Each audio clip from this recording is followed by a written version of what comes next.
नमस्कार दोस्तों, जय माता दी। कैसे हैं आप सब। माता भगवती की कृपा आप सभी भक्तों पर बरसती रहे। दोस्तों, आज नवरात्र का 5वां दिन है और 5वें दिन माता रानी के 5वें स्वरूप स्कंद माता की पूजा अर्चना की जाती है। नवरात्र का 5वां दिन स्कंद माता की पूजा को समर्पित होता है और माँ के इस रूप को ममता की मूरत माना गया है।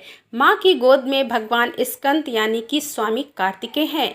मानता है कि स्कंद माता की पूजा करने से संतान सुख की प्राप्ति होती है और आपकी संतान की हर बुरे प्रभाव से रक्षा होती है। तो आइए जानते हैं स्कंद माता की पूजा विधि और महत्व। आज नवरात्रि का 5वां दिन है और आज स्कंद माता की पूजा की जाती है। मानता है कि स्कंद माता की पूजा करने से मंद बुद्धि भी ज्ञानी हो जाता है। स्कंद कुमार यानी कि स्वामी कार्तिकेय जी माता होने के कारण इन्हें स्कंद माता नाम कहा जाता है।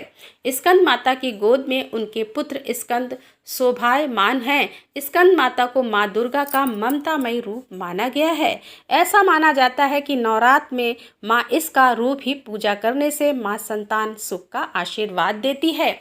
तो आइए जानते हैं कैसा है इनका स्वरूप। स्कंद माता के विग्रह में भगवान स्कंद बाल रूप में इनकी गोद में विराजित हैं। देवी की 4 भुजाएं हैं। ये दाईं तरफ की ऊपर वाली भुजा से स्कंद को गोद में लिए हैं और नीचे वाली भुजा में कमल का पुष्प सुशोभित है।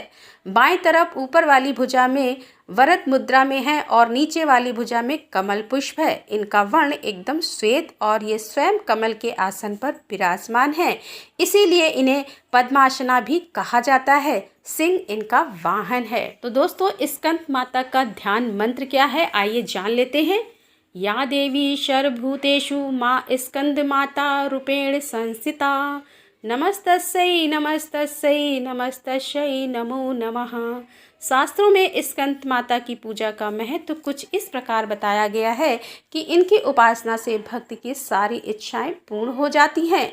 भक्त को मोक्ष मिलता है। सूर्यमंडल की अधिष्ठात्री देवी होने के कारण इनका उपासक अलौकिक तेज और कांति प्राप्त करता है।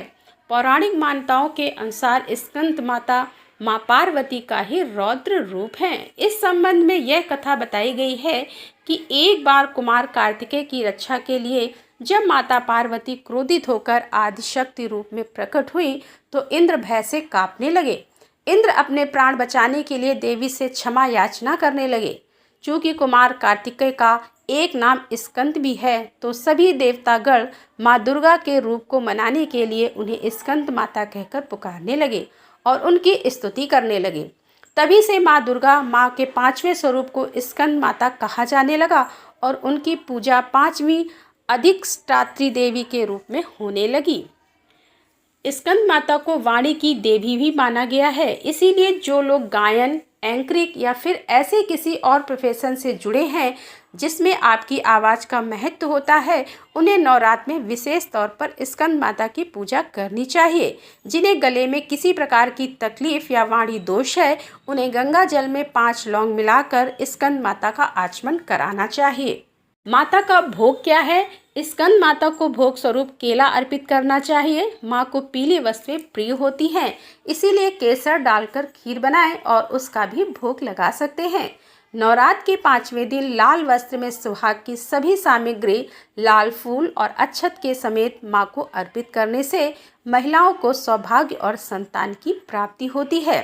इसके साथ ही 5 कन्याओं और 5 बालकों को भेंट स्वरूप खीर और मिठाई देने से माँ भगवती प्रसन्न होती है। देवी की कृपा से आपकी खाली झोली भरती है और सभी मुरादें पूरी होती हैं। तो बोलो एक बार स्कंद माता की जय। तो दोस्तों, मिलते हैं अगले वीडियो में अगली कथा के साथ। तब तक के लिए जय माता दी।